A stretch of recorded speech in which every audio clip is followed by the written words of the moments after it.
구약의 역사를 보면 하나님의 하신 일들이 이해가 안 되는 것들이 참 많습니다. 특히 제가 아침에 말씀을 묵상하다가 여리고성의 이야기가 내 마음을 이렇게 감동을 줬어요. 이스라엘 백성들이 여리고성을 함락하러 갈 때에 미리 정탐꾼을 보냅니다. 정탐꾼이 갔을 때 그 기생이 하는 말이 우리는 다 너희들이 오는 것을 알고 있기에 떨고 있다. 이스라엘 백성들이 요단강을 건너서 여리고성을 점령할 때의 모습을 보면 그들이 무장했다고 하는 것이 무색하죠. 무기가 없으니까요. 하나님은 그들에게 여리고성을 7일 동안 7바퀴를 매일 한 바퀴씩 돌고 마지막 날 7바퀴를 돕고 소리를 지르라 그래요. 그런데 그 말씀을 하시면서 여리고성에 들어가면 모든 살아있는 생물은 다 죽여라. 남자, 여자, 어린아이, 나이 먹은 연장자를 막론하고 싹 죽여라는 거예요. 성경은 남녀노소, 여러분 전쟁을 하고 뭐가 있어야 돼요? 노획물이 있어야 돼요. 전쟁을 하고 얻는 수확이 있어요. 그런데 하나님은 여리고성을 정복하라고 할 때에 싹 죽여버리래요. 그들의 재물, 그들이 갖고 있는 아무리 좋은 보석이라 할지라도 다 태워버리라고 말씀하셔요. 성경을 보면 여리고성에 있는 백성들이 반항했다라는 말이 없어요. 이스라엘 백성이 여리고성이 무너지자마자 쳐들어 들어갔는데 한 명도 죽었다는 보고가 없어요. 그렇다면 그들은 참수할 준비하고 있다가 이스라엘 백성들이 오니까 그냥 불 지르는 대로 불 타고 죽이는 대로 죽고 아무것도 할 수 없어요. 특히 성경에 여리고성 안에 있는 백성들의 죄가 무엇이냐? 기록된 내용이 없어요. 처참하게 비참하게 싹 죽였다는 거예요. 아니, 여러분 아간을 알고 있습니까? 너무 가서 보니까 이스라엘 백성들이 광야에서 뭐 가진 게 있겠습니까? 애굽에서 가져 나온 물건을 40년을 썼어요. 그런데 신할의 그 외투가 얼마나 아름다운지, 저는 뭐 본 적이 없어서 얼마나 아름다운지 모르겠어요. 아름다운지 모르지만 그 외투를 보고 너무 탐이 나서 외투를 숨겼습니다. 그리고 보니까 금도 있어요. 금 50달란트. 보니까 은도 있네요. 은 200달란트를 훔쳐다가 자기 집 텐트 밑에 싹 숨겨놨어요. 이스라엘 백성이 아이성은 조그만 성이에요. 그런데 그 성을 공략하려 가다가 이스라엘 백성들이 참패를 당해요. 아이성을 공격할 때의 두 가지 문제점. 첫째는 여호수아가 여리고성을 칠 때는 하나님에게 기도하고 계속 물어요. 근데 아이성을 칠 때는 하나님과 대화했다는 내용이 없어요. 오히려 져놓고 하나님 우리가 왜 졌나요? 그리고 하나님 옆에 막 따지는 거야. 여리고성에서. 왜 우리가 아이성에서 왜 졌나요? 그래서 하나님이 말씀하셔요. 너희들이 잘못한 것이 있다. 여러분, 그 갖고 싶은 외투 하나, 그 금덩어리, 은덩어리 조금 가진 게 뭐 얼마나 되겠어요? 그것 때문에 이스라엘 백성들이 전쟁에서 져요. 제비를 뽑아서 아간의 잘못을 알고 아간을 죽이는데 아간의 모든 가족들을 나오라 그래서 남녀노소 없이 다 죽여요. 그 다음에 그 여리고성에서 탈취한 재물을 다 갖고 나오라 해서 그것도 그 자리에 갖다 놓고요. 여러분 거기에 뭐까지 죽이냐 하면 아간이 가지고 있던 우양과 그의 집안에 있던 모든 것을 다 가져오라 그래서 어떻게 죽이냐면 돌로 쳐서 죽여요. 그리고 그것을 돌로 그의 모든 것을 하나 가득 쌓아놓고 그곳의 이름을 아골 골짜기다. 고통의 골짜기다. 이렇게 이름을 붙입니다.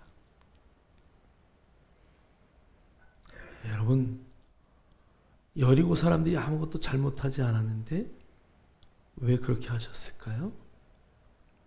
40년 동안 애굽에서 가져온 것들이 다 그냥 낡아버려서 그 신할의 외투 하나, 얼마 안 되는 돈.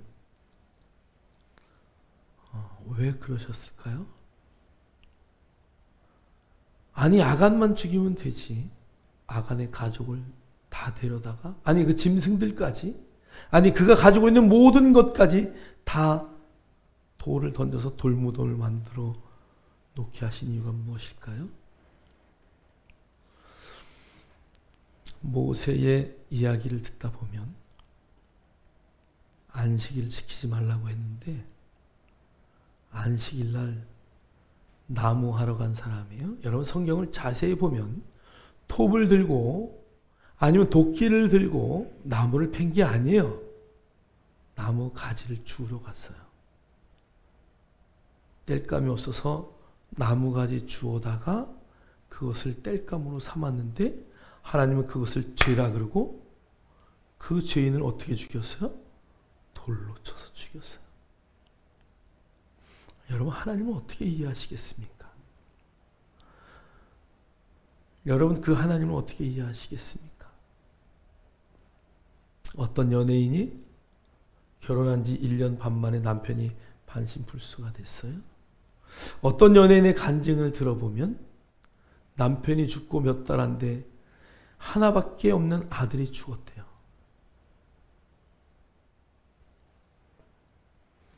그 하나님을 원망하고 그 하나님을 다시는 내가 쳐다보지 않겠다.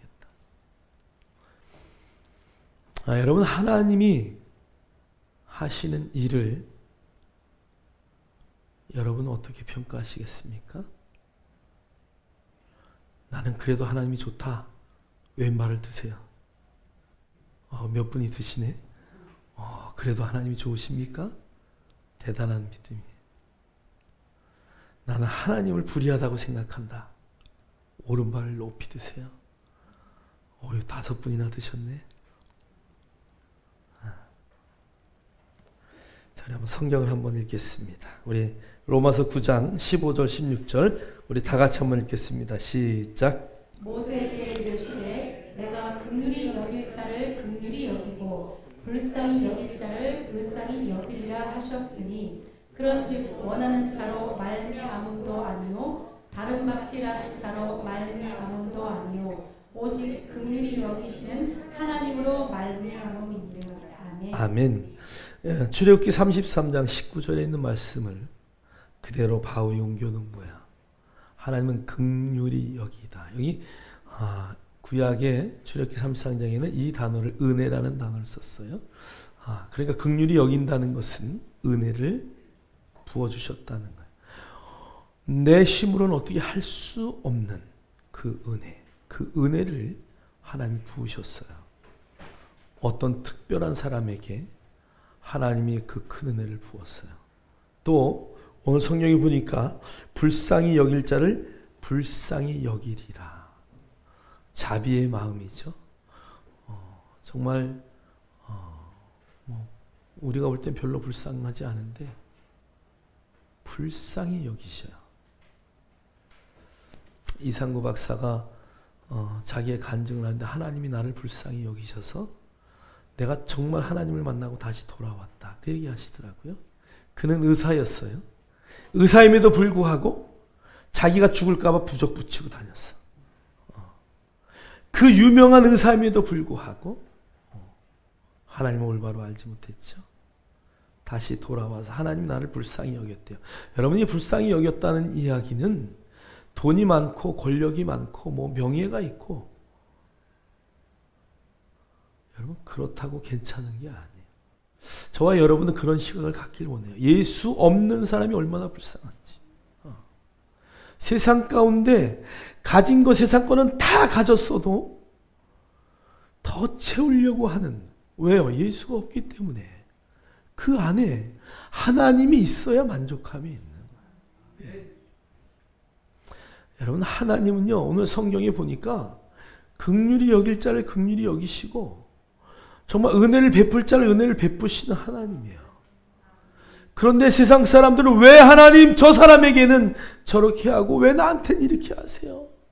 왜 내 남편은 데려가고 저기 왜 맨날 술 먹고 지랄하고 난리치는 그 남편은 살아있어요?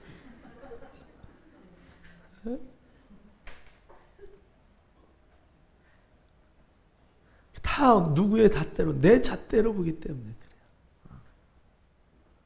하나님이 불의하다고 여러분 판단하지 마십시오. 성경에 보면 하나님처럼 공의로우신 분이 없어요. 저는 감히 하나님은 선하시다. God is good. 저는 그 찬양도 좋아하지만 늘 여러분의 심령에 어떠한 상황이 있다 할지라도 하나님은 선하시다. 옆 사람하고 한번 대화하세요. 하나님은 선하십니다. 거기다가 좀 아름다운 형용사를 붙여서 하나님은 너무너무너무 선하십니다. 한 번 더 시작. 여러분 그렇게 믿으십니까? 여러분 이게 여러분의 믿음 생활의 첫 번째 기초가 돼야 돼요. 하나님은 선하십니다. 하나님 어떤 경우에도 선하십니다. 그분의 판단은 조금도 틀리지가 않으셔요. 그래서 남편이 죽고 아내가 죽고 뭐 하여간 남편이 죽고 아들이 죽고, 왜 아내가 죽고 갑자기 남편이 죽고 아들이 죽었음에도 불구하고 그 고통과 원망 가운데 있던 여인이 하나님의 음성을 듣고 선교지로 떠나서 선교의 사역을 감당하는 그 모습을 보니까요, 그분이 하나님이 나를 이렇게 쓰기 위해서, 하나님 나에게 이런 시련을 통해서 그것을 이기게 하려고. 어떤 유명한 간증하신 분 보니까 이혼을 당했어요. 잘못한 게 없어요. 쫓겨나다시피 했어요. 울면서 칼을 갈았어요. 그리고 하나님을 만났어요. 그리고 나서 훌륭한 이혼 상담 전문가가 되는 거예요. 그리고 고백해요. 하나님은 선하시다고.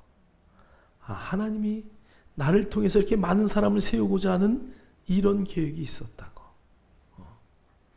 사랑하는 성도 여러분, 여러분의 상황은 늘 변해요. 하나님은 언제나 선하신 분이라는 것을 여러분의 입술로 고백하고 성경의 많은 이야기를 통해서 왜 하나님이 그렇게 하셨을까? 그 키를 발견하고 선하신 하나님을 어떠한 상황 가운데서 찬양할 수 있는 저와 여러분 되기를 주의 이름으로 축복합니다. 축복합니다. 자, 우리 창세기 50장 20절 한번 읽겠어요. 시작. 형님들은 나를 해치려 했지만 하나님께서는 형님들의 악을 선으로 바꾸셨습니다. 그래서 오히려 많은 사람들의 생명을 구할 수 있었습니다. 네, 요셉의 이야기죠. 요셉이 팔려버렸어요. 그 채색 옷 입었던 요셉이 애굽의 종으로 팔려갔어요. 보디발의 장군의 집에 팔려가서 그의 성실함을 보고 보디발 장군이 집안의 모든 것을 다 맡겨요. 집사의 직분을 줬어요. 그런데 그 아내가 보디발 장군의 아내가 얼마나 잘생겼을까. 저는 죽은 한번 보고 싶어. 천국 가가지고 찾아보세요. 보디발의 아내가 얼마나 예뻤길래. 여러분,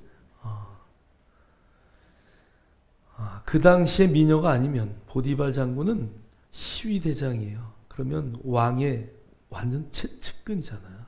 그러니까 굉장히 예뻤을 거야. 그런데도 요셉은 끄떡하지 않았어요. 그것 때문에 어디 가요? 감옥에. 아니, 하나님 도대체 나한테 왜 이러시는 거예요?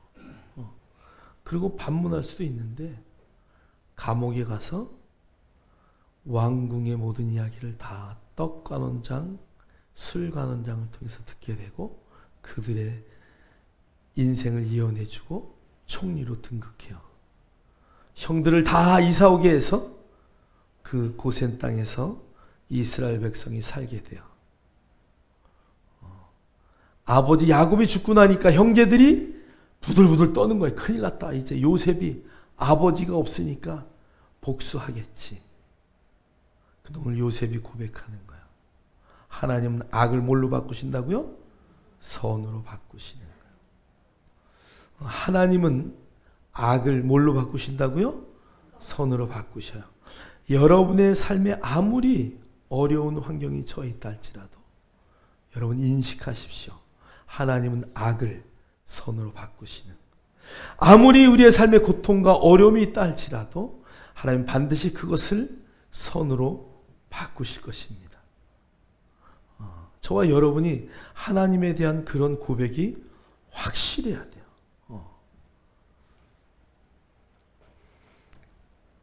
목에 뭐가 들어와도 칼이 들어와도. 여러분 이번에 아프가니스탄에 크리스찬들이 처형되는 그 총살되는 사진 보셨잖아요. 총으로 맞아도 나는 예수를 믿겠습니다. 그런 고백이 지금부터 여러분이 훈련돼야 마지막 어떤 상황이 와도 그 고백을 할 수 있는 거예요. 그래서 여러분의 입술의 고백은 너무 중요해요. 하나님은 악을 선으로 바꾸신다. 내 환경이 아무리 어렵고 힘들고 고난과 고통의 연속이라 할지라도 하나님은 반드시 그것을 선으로 바꾸실 것이다. 할렐루야. 그래서 하나님에게는 불의가 전혀 없음을 고백하는 저와 여러분 되길 원합니다. 자, 요한복음 10장 10절 우리 읽겠습니다. 시작. 도둑이 오는 것은 도둑질하고 죽이고 멸망시키려는 것뿐이요 내가 온 것은 양으로 생명을 얻게 하고 더 풍성히 얻게 하려는 것이라. 아멘. 도둑질하고 죽이고 멸망시키는 것. 이 도둑은 영적 도둑을 말하죠. 도둑은 그렇게 와요. 가만히 들어와서 막 엉망을 만들어요. 그런데 예수님이 이 땅에 오신 것은 우리에게 뭘 주시려고? 생명을 주시려고. 영원한 생명을 주시려고. 그 생명을 우리에게 허락하시려고 이 땅에 오셔서 우리의 모든 삶을 풍성하게 만드시는데 어느 정도로 주시냐? 성령의 풍성이라는 단어를 썼어요. 그냥 흘러 넘치는 거예요. 내 그릇이 부족하여 막 흘러 넘치는 거야. 하나님은 늘 흘러 넘치게 주는 줄 믿습니다. 아멘. 그래서 여러분의 그 그릇을 자꾸 키워야 돼. 하나님은 무한하신데 내 그릇이 유한하기 때문에 하나님의 그 모든 것을 우리가 다 담지 못하는 거야. 여러분의 그릇이 어마어마하게 크기를 주의 이름으로 축원합니다. 그래서 하나님이 주시는 그 복을 다 받아서 계속 나누면 나눌수록 또 채워지는 그 은혜의 역사가 나타날 것을 확신합니다.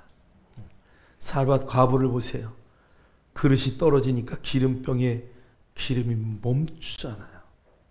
여러분 그릇이 작으면 더 부어줄 수가 없어요. 그릇이 없으면 부으실 수가 없는 거예요. 여러분 디모데서에 그릇의 이야기를 금그릇도 있고 은그릇도 있고 여러 그릇이 있는데 어느 그릇을 쓰셔요?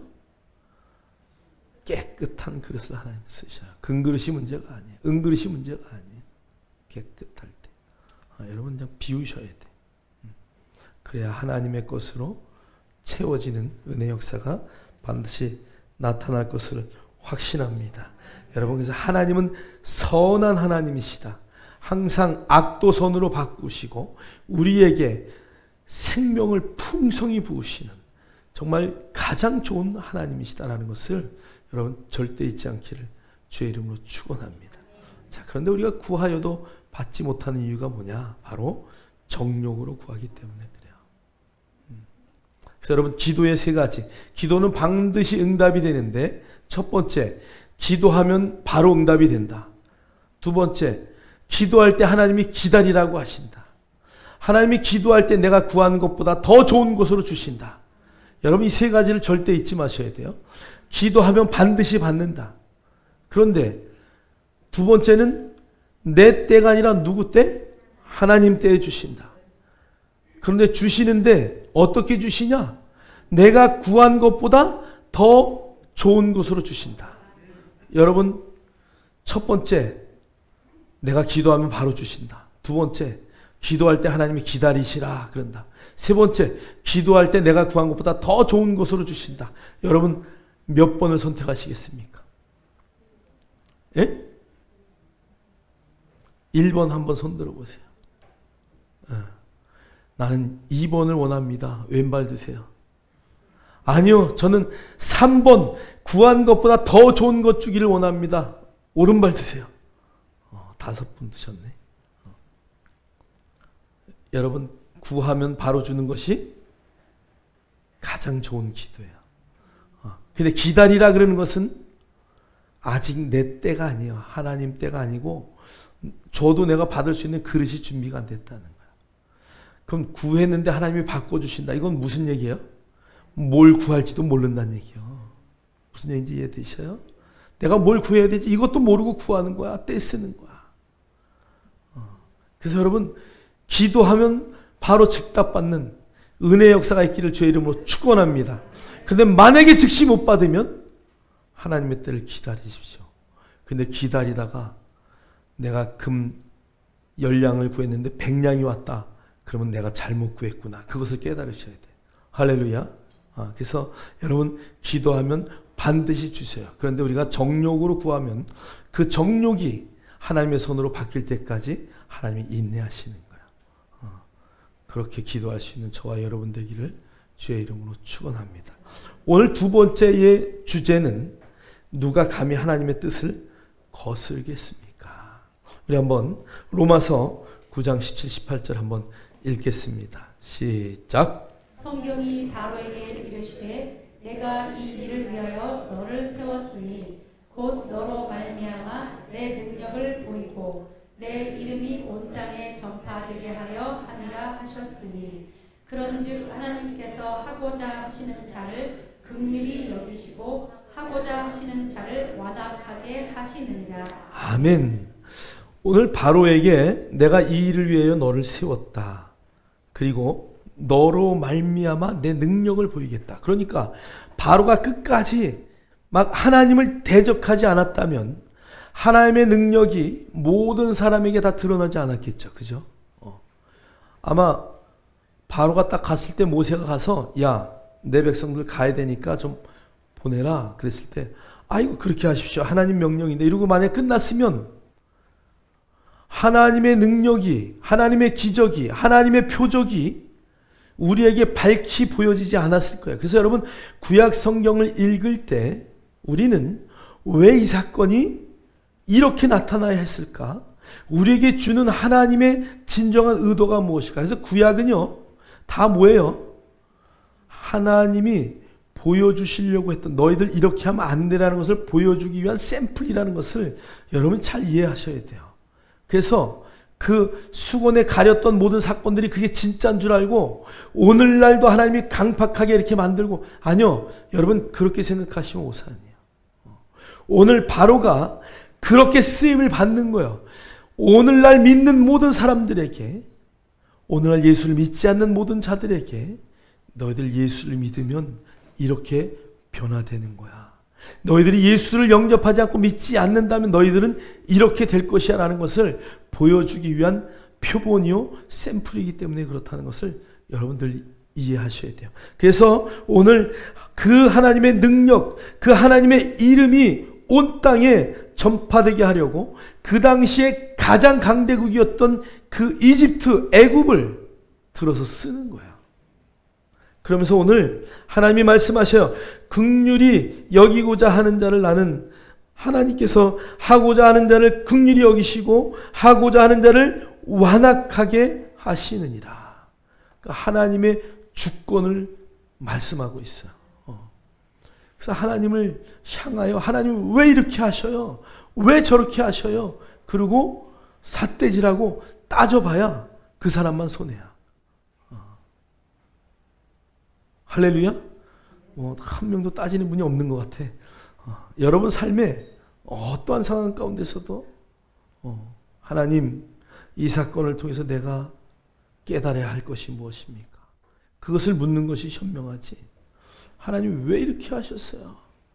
나 절대 안 믿을 거예요. 막 이런 태도는 올바르지 않다라는 것을 성경이 말씀하고 있어요. 자, 우리 로마서 9장 20절로 24절 한번 읽겠습니다. 시작. 이 사람아, 내가 누구이기에 감히 하나님께 반문하느냐? 지음을 받은 물건이 지은 자에게 어찌 나를 이같이 만들었느냐 말하겠느냐? 토기장이가 지륵 한 덩이로 하나는 귀히 쓸 그릇을 하나는 천이 쓸 그릇을 만들 권한이 없느냐? 만일 하나님이 그의 진노를 보이시고 그의 능력을 알게 하고자 하사 멸하기로 준비된 진노의 그릇을 오래 참으심으로 관용하시고 또한 영광 받기로 예비하신 바 긍휼의 그릇에 대하여 그 영광의 풍성함을 알게 하고자 하셨을지라도 무슨 말을 하리요? 이 그릇은 우리니 곧 유대인 중에서뿐 아니라 이방인 중에서도 부르신 자니라. 아멘. 아멘. 여러분 토기장이가 그릇을 만드는데 귀하게 쓸 그릇, 천하게 쓸 그릇, 금그릇, 은그릇 만들 권한이 누구에게 있다고요? 토기장이한테 있는 거야. 근데 왜 나는 이렇게 별 볼 일 없는 그릇으로 만들었습니까? 그리고 따질 이유가 하나도 없어요. 하나도 없어요. 여러분 제가 전도할 때 하는 얘기 중에 하루살이 이야기가 있어요. 하루살이와 잠자리가 하루 종일 재밌게 놀았어요. 잠자리가 하루살이 보고 저녁에 야 하루살이야 내일 놀자. 하루살이가 내일이 뭐야? 하루살이에게 내일이 있어요 없어요? 하루 살다 죽는 놈이 내일이 어디 있어? 걔는 하루 살다 죽게 되어 있는 애예요. 그러니까 내일을 모르는 거야. 근데 내일이 있어요 없어요? 있지요. 잠자리가 참새와 재밌게 놀다가 겨울이 되니까 참새가 야 잠자리야 내년에 놀자.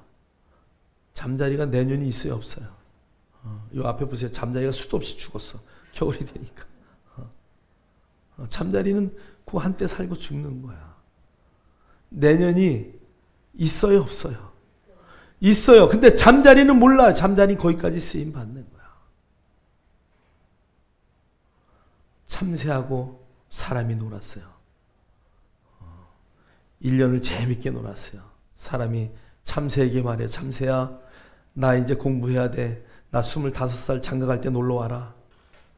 참새는 20년 25년을 못 사니까 그게 뭐야? 20년이 뭐야? 그리고 죽었어. 여러분 20년 30년이 있어요 없어요? 있어요. 예수님이 이 땅에 오셔서 우리에게 영생을 가르쳐 주셔요. 나를 믿는 자는 영원히 살 것이다. 우리가 모르는 영생, 영원히 사는 그 하늘나라 있어요 없어요? 반드시 있어요? 진짜 있어요? 보셨나요? 네. 보신 분도 있네. 여러분 영생이란 단어는 시간의 개념만을 말하는 게 아니에요. 영원한 생명은 지금 이 순간부터 살아가는 거야. 그래서 하나님과 같이 사는 삶, 그게 영생이야. God kind of life, 하나님과 같은 삶을 지금부터 살아내는 것. 하나님의 자녀로서 하나님의 정말 귀한 그릇으로서 지금부터 살아내는 것, 이게 바로 영생이지. 죽은 다음에 어이구 영생이 있었네, 죽은 다음에 천국이 이렇게 아름답네, 그건 두 번째 문제고, 여러분이 이 땅에 살아가면서 아 저런 아름다운 삶이 있구나, 그 삶을 이 땅에서 살아가는 것, 그것이 가장 중요한 것이야. 여러분 불평하고 불만하고 하나님께 왜 이렇게 하세요 저렇게 하세요 따질 이유가 하나도 없어요. 하나님이 말씀하신 그 말씀의 삶을 오늘부터 내가 내 삶에 드러내면 그것이 영원한 생명의 삶이에요. 저와 여러분이 그런 삶 살기를 원해요. 나를 왜 이렇게 만들었어요? 나를 왜 이렇게 가난한 집에 태어나게 했어요? 나를 왜 이렇게 찌질이도 못나게 이렇게 하셨나요? 제가 예수 믿기 전에 하나님 왜 이렇게 작게 만들어가지고 배는 또 이렇게 나오게 하고 얼마나 불평했는지 몰라요. 근데 하나님을 만나고 나니까 거울을 볼 때마다 내가 멋지게 생긴 거야. 요즘엔 거울을 보니까 내 배도 쏙 들어가 보여. 내가 이렇게만 하면 얼마나 쏙 들어가는지 몰라요. 네? 작은 키가 얼마나 좋은지 몰라. 뭐 어디 갈 때마다 부딪힐 일이 없어. 제가 고수동굴인가 동굴 한번 들어갔는데 키 큰 목사님은 막 여기서 꽝 저기서 꽝, 안전모 안 썼으면 여기 빵꾸 엄청 났을 거야. 근데 안전모 딱 쓰고 저는 그냥 발만 조금 구부리면 다 통과, 막 뛰어가도 돼. 얼마나 감사한지. 여러분 키 작다고요? 어떤 분 여자분 만났는데 저보다 키가 훨씬 더 커요. 그런데 또 높은 지시니까 이만하잖아요. 키가 커서 좋겠다 그랬더니 목사님 그런 얘기 절대 하지 마세요. 제가 키가 크니까 남자도 한번 저한테 말을 한 번 안 걸어서 연애도 못 해보고 결혼했대. 얼마나 불쌍해. 여러분 남을 보지 말고 나를 보는 눈을 가져야 돼. 할렐루야. 그래서 여러분 하나님을 향하여 하나님의 뜻을 거스르지 마세요. 하나님이 여러분에게 주신 달란트, 하나님이 나에게 허락한 것에 최선을 다하는 삶이 가장 기쁜 삶임을 믿음으로 선포합니다. 그래서 나를 볼 수 있는 것. 그래서 하나님 안에서 내가 하나님의 아들이라면, 여러분 하나님의 아들이신 것을 인식하십니까? 그렇다면 하나님이 나에게 어떤 은사를 주셨는가? 하나님이 나에게 어떤 달란트를 허락하셨는가? 나에게 주신 것을 발견하는 거야. 그리고 그것을 나누는 거야.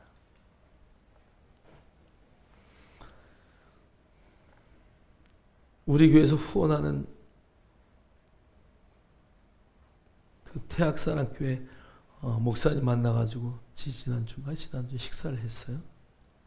그런데 거기 어렵잖아요, 교회가. 이제 나와서 개척한 지 뭐 2년 됐나요? 그런데 자기네 교회도 선교비를 보낸대. 그 교회 많이 어려운데 그래도 보내야 된다. 1년에 120만 원 작년에 보냈더라고요. 대단하다 내가. 이런 생각이 들었어요. 그 목사님이 그런 얘기. 있으면 있는 대로 하는 거지 뭐. 그죠? 뭐 하나님이 주셔야 한다. 이거는 정말 잘못된 생각이야. 나에게 있는 것을 발견하고 있는 대로 하는 거야. 없으면 못할 수도 있죠. 그런데 없으면 내가 쓸 것 가운데 조금 남겨서 하면 되는 거야. 여러분 내가 가지고 있는 것을 볼 때에 하나님의 영광이 드러나는 거야. 작은 것, 큰 것 하나님은 절대 따지지 않으셔. 이 온 우주가 당신의 것인데 많이 드리는 자 적게 드리는 자 하나님 뭐 편애하시겠어요? 아니요. 너의 가진 것을 다 나에게 줬냐? 과부의 두렙돈을 보듯이 하나님 우리를 그렇게 보신다는 것을 여러분 절대 잊지 않기를 주의 이름으로 축복합니다. 자, 우리 한번 누가복음 7장 29절로 30절, 누가복음 7장 29절로 30절 읽겠습니다. 시작. 모든 백성과 세리들은 이미 요한의 침례를 받은지라 이 말씀을 듣고 하나님을 의롭다 하되 바리새인과 율법 교사들은 그의 침례를 받지 아니하므로 그들 자신을 위한 하나님의 뜻을 저버리니라. 아멘. 자, 보세요. 많은 모든 백성과 세리들은 요한의 침례를 받고 그 하나님의 말씀을 듣고 의롭다함을 받았어요. 그런데 바리새인과 율법 교사들은 그의 침례를 받지 않고 끝까지 버티는 거. 나는 안 받아. 그래서 그들 자신을 위한 하나님의 뜻을 어떻게 했다고요? 저버렸대. 여기 저버렸다는 단어는 거절하다. 하나님의 그 뜻을 무효로 만들었다는 얘기예요. 오늘날도 많은 사람들이 예수를 증거할 때에 하나님이 나를 구원하시기 위해서 오늘 저 사람 만나게 했구나, 그런 것이 아니라 아이고 나는 안 믿어. 어저께 이제 권사님들하고 장날 전도를 했는데요. 한 분이 이렇게 얘기하더라고요. 전도지를 받으면서 저는 예수를 미워했던 사람이에요. 근데 이제는 예수님은 좋아졌어요. 성경의 드라마를 봤는데 예수님은 좋은 분이구나. 근데 예수 믿는 사람들은 아직도 싫어요. 그래서 교회는 안 나간대. 그런데 예수님이 좋아졌대. 그래서 내가 와, 굉장히 긍정적으로 바뀌었네요. 이제 예수 한번 교회 나와야 하나님 말씀을 들을 수 있으니까 한번 믿어보세요. 그랬더니 그분이 하는 말이 60대에서 나가겠대. 그래서 지금 몇 살이냐 그랬더니 54살이래. 조금 더 기다리래. 60대면 나오겠다고. 그래서 60을 약속하고 헤어졌는데 여러분, 복음은 기쁜 소식이잖아요. 여러분, 받을 때 받아야 돼요. 오늘 그들이 왜 세리들과 바리새인들이 예수님이 오셔서 가장 욕을 먹었냐? 열심히 섬기는 자들 아니었어요? 최고로 그 당시에 유명한 사람들 아니었어요? 그 율법 때문에 받아들이지 못했다는 거예요. 그 율법 때문에 하나님의 때가 차서 이 땅에 오신 예수 그리스도, 그분을 무효로 만들고 거절했다는 것이야. 사랑하는 성도 여러분, 하나님의 말씀이 여러분에게 들려질 때 그것을 우리도 내 것으로 취할 수 있어야 돼요. 그 말씀을 받지 않으면 오늘 그 말씀 무효가 되고 거절이 돼요. 그래서 여러분, 로고스뿐이 아니라 여러분 안에 말씀이 늘 레마가 되어지는 은혜 역사들의 길을 주의 이름으로 축원합니다. 축원합니다. 그래서 여러분은 오늘 로마서 9장에 영광을 받기로 하신 긍휼의 그릇에 대하여 그 영광의 풍성함을 알게 하고자 하셨을지라도 무슨 말을 하리요? 이 그릇은 우리니. 이 그릇이 누구라고요? 이 그릇이 누구라고요? 이 그릇이 누구라고요? 자기 이름을 대야지. 이 그릇이 누구라고요? 그 그릇은, 그 긍휼의 그릇은 바로 저와 여러분이에요. 유대인이 이방인, 하나님은 그런 거 따지지 않아요. 믿음으로 그것을 취하는 거예요. 저와 여러분이 늘 그렇게 준비되고 하나님의 말씀을 받을 때 은혜의 역사들이 있기를 주의 이름으로 축원합니다. 축원합니다. 자, 로마서 9장 30절로 32절 우리 한번 읽겠어요.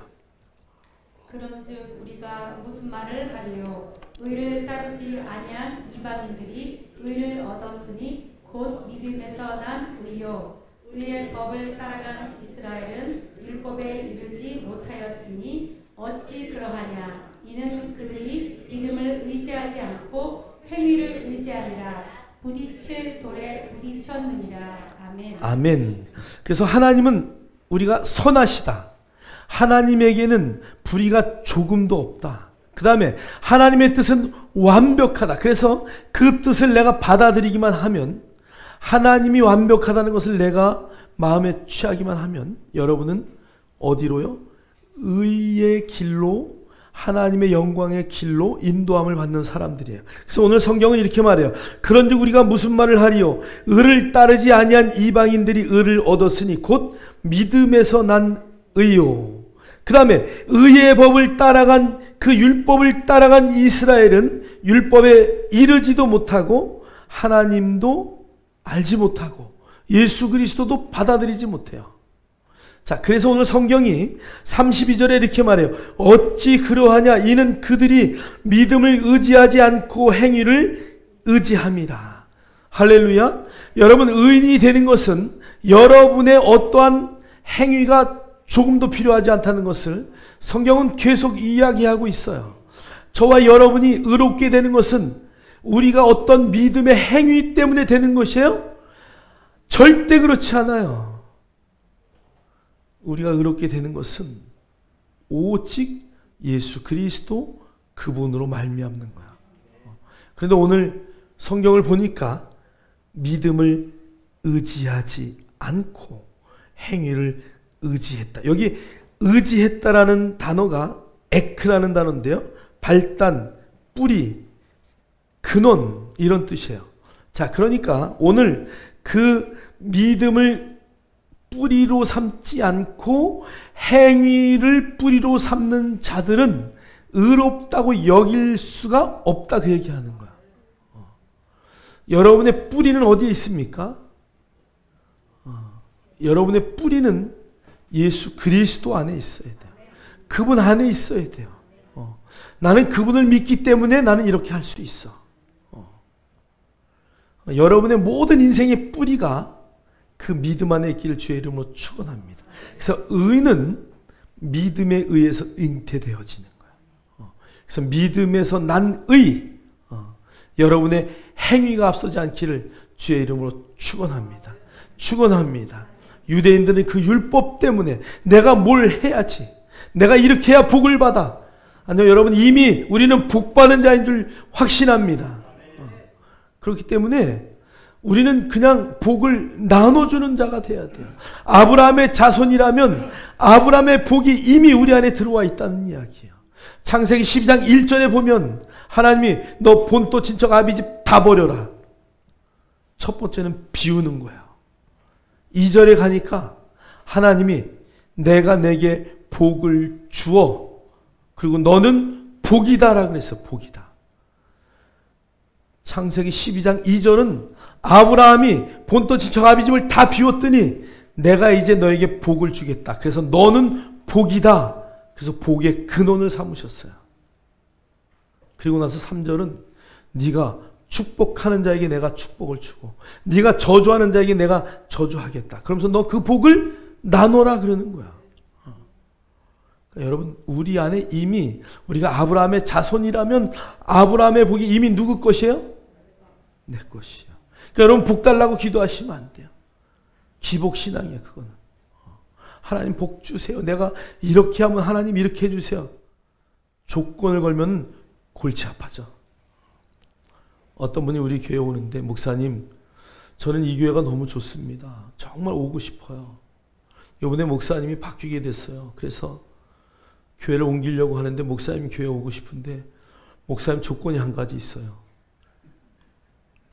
그냥 조건이 뭐냐? 들어줄 수 있으면 들어주려고. 근데 내가 들어주면 골치가 아플 것 같아. 그걸 들어주면. 그래서 나는 그거를 못 들어주겠는데 어떡하냐. 그 교회 그냥 있어라. 여러분, 조건이 있으면 안 돼요. 하나님 앞에 무슨 조건이 있어요? 하나님 앞에서는 항복만 있어야 돼. 하나님 앞에서는요, 늘 당신 한 분만으로 나는 만족합니다. 여호와는 나의 목자시니 내게 부족함이 없습니다. 그분이 나의 목자인데 내가 뭘 요구해요? 요구할 거 없어요. 하나님과 거래하기 시작하면 여러분 하나님의 요구를 따라가지 못해요. 그냥 하나님 앞에 모든 것을 내려놓으세요. 그게 복의 비결입니다. 여러분, 우리 이미 그 받은 복을 누리시기를 주의 이름으로 축복합니다. 자, 로마서 3장 20절 23절 우리 읽겠습니다. 시작. 그러므로 율법의 행위로 그의 앞에 의롭다 하심을 얻을 육체가 없나니 율법으로는 죄를 깨달음이니라. 모든 사람이 죄를 범하였음에 하나님의 영광에 이르지 못하더니. 아멘. 그러니까 성경은 정확하게 율법의 행위로 그 앞에 의롭다 하심을 얻을 육체가 없다. 율법은 뭐 하라고 있는 거냐? 죄를 깨달으라고 있는 것이다 라고 성경이 못 박았다는 것을 여러분 잊지 마십시오. 그래서 내가 율법의 첫 번째는 뭐야? 이거 하면 복이고 이거 하면 저주고, 그죠? 그래서 신명기 정확하게 나타나 있잖아요. 복 받는 비결들. 그 다음에 613가지의 계명, 하라, 하지 말라, 그죠? 하라 248가지, 하지 말라 365가지. 그 613가지를 지켰을 때의 복을 주겠다. 이게 율법, 모세, 오경의 기본이에요. 근데 여러분, 하라 하지 말라를 따라갈 것이 아니라 하나님이 나에게 주신 은혜 가운데 나는 모든 것을 예수 안에서 할 수 있습니다. 할렐루야.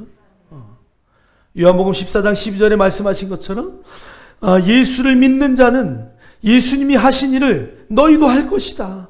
그리고 나보다 더 큰 일도 할 것이다 라고 하신 약속의 말씀을 딱 붙들고 여러분 믿음으로 가는 거예요. 믿음이 없이는 하나님을 기쁘시게 할 수 없어요. 그래서 믿음으로 하지 않은 모든 행위는 하나님이 나는 너를 기억하지 못해. 난 너를 알지 못한다니까. 네가 아무리 어떤 일을 했다 할지라도 나는 인정하지 않아. 믿음으로 하십시오. 할렐루야. 갈라디아서 2장 16절 읽겠습니다. 시작. 하지만 우리는 율법을 따른다고 해서 의롭다함을 받는 것이 아니라 예수 그리스도를 믿음으로 의롭다함을 얻는 것을 압니다. 그래서 우리는 의롭다함을 얻으려고 그리스도 예수를 믿었습니다. 우리가 의롭다함을 얻은 것은 그리스도를 믿었기 때문이지 율법을 지켰기 때문이 아닙니다. 율법으로는 어느 누구도 의롭다함을 얻을 수 없습니다. 아멘. 네. 성경은 계속 반복해서 믿음으로 의롭게 된 것을 계속 이야기하고 있어요. 자, 로마서 2장 13절 시작. 하나님 앞에서는 율법을 듣는 자가 의인이 아니요 오직 율법을 행하는 자라 의롭다 하심을 얻으리니. 아멘. 그런데 성경은 하나님 앞에 율법을 듣는 자가 의인이 아니요 오직 율법을 어떻게 하는 사람? 행하는 자라야 의롭다 하심을 얻으리니.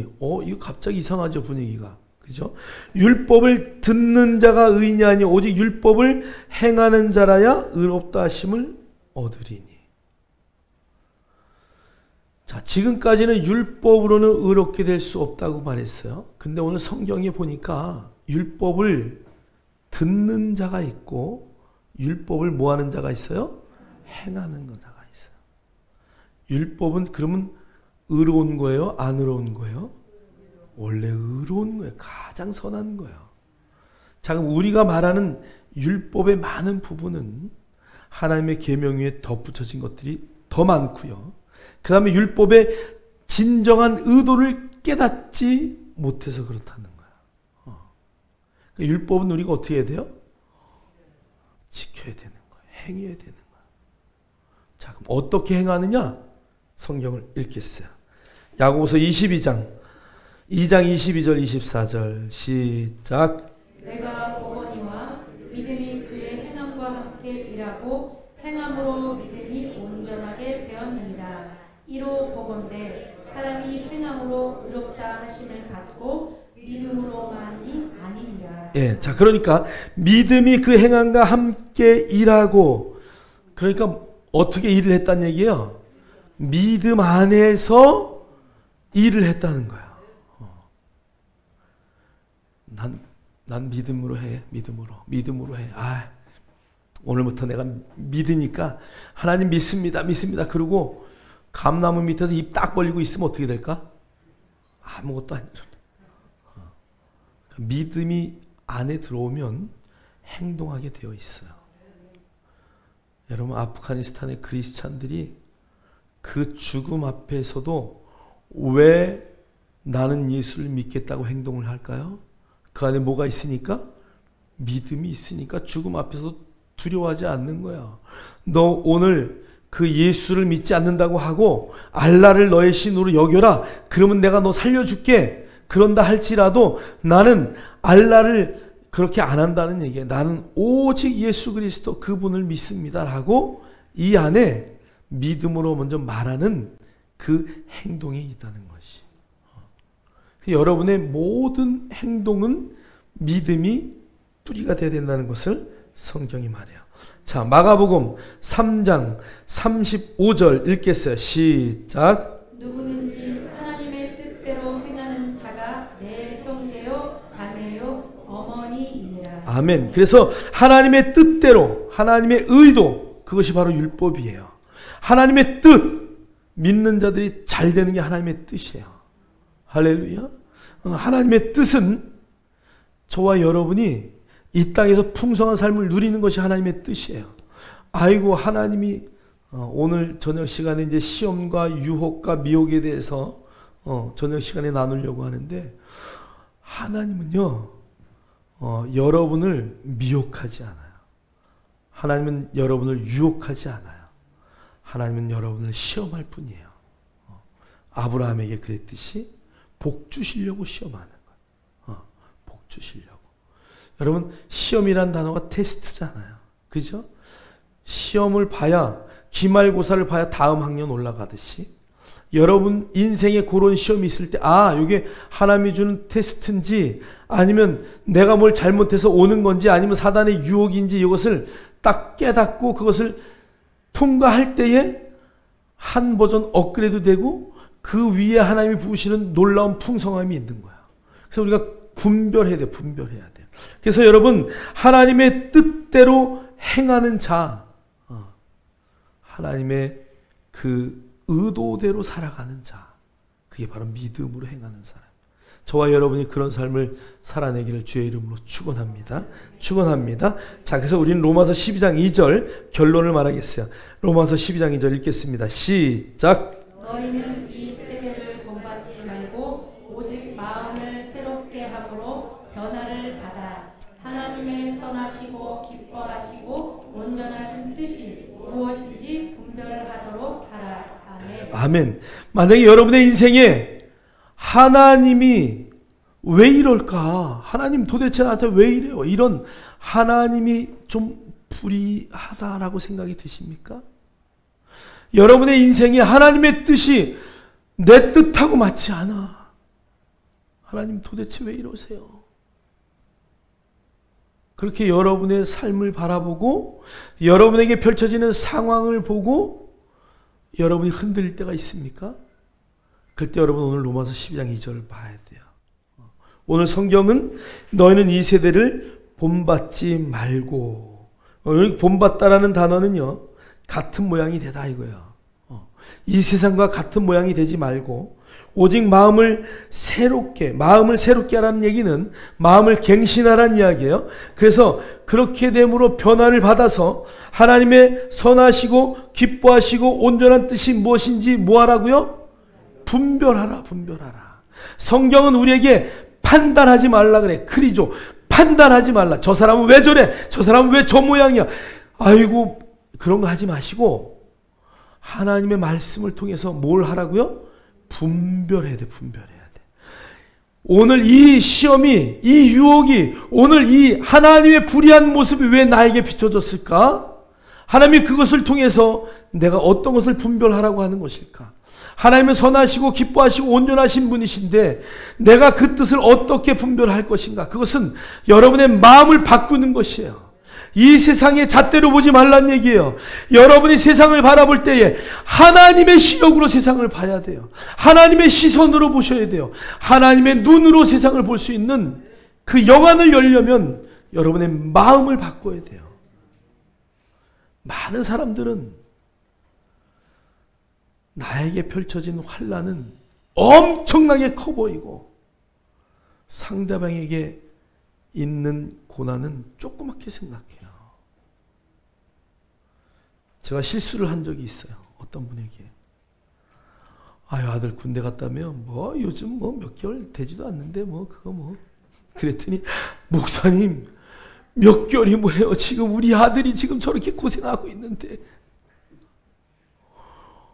아니 나는 36개월인가 갔다 왔는데 요즘은 18개월이라며.